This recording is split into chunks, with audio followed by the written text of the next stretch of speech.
Shalom saudara yang dikasihi Tuhan. Kita berbicara tentang akhir zaman dan pengangkatan.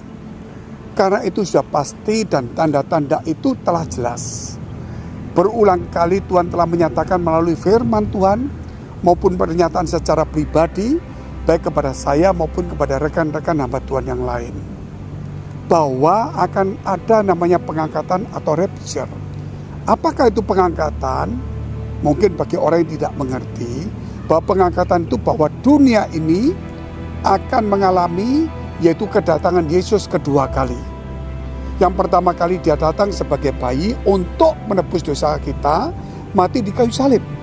Datang kedua kali dia sebagai raja dari langit langsung turun, tapi belum sampai ke bumi, di awan-awan. Disitulah orang yang mati dalam Tuhan itu pertama dibangkitkan naik ke atas. Kemudian orang yang percaya baru naik ke atas. Dan setelah itu dunia ini diserahkan kepada namanya antikris, atau orang yang akan menganiaya orang-orang yang tertinggal selama 3,5 tahun. Setelah itu barulah kemudian Tuhan turun langsung ke bumi, bukan di awan-awan, di Bukit Zaitun. Dan disitulah kemudian bukit itu terbelah jadi dua.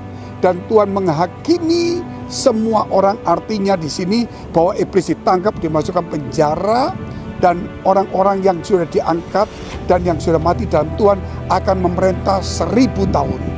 Nah, kita saat ini adalah menanti tentang kedatangan Tuhan.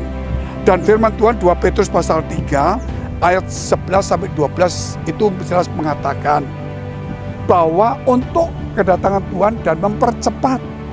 Berarti kita tidak mempercepat, tetapi Tuhan akan mempercepat kedatangannya.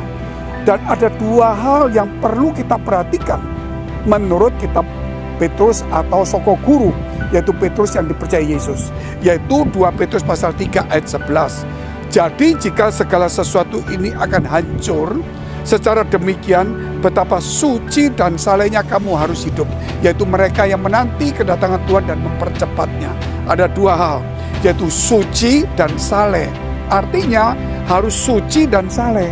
Banyak orang suci, ritual agamanya bagus tapi tidak saleh. Banyak orang yang saleh murah hati tapi tidak suci hatinya, tidak bisa.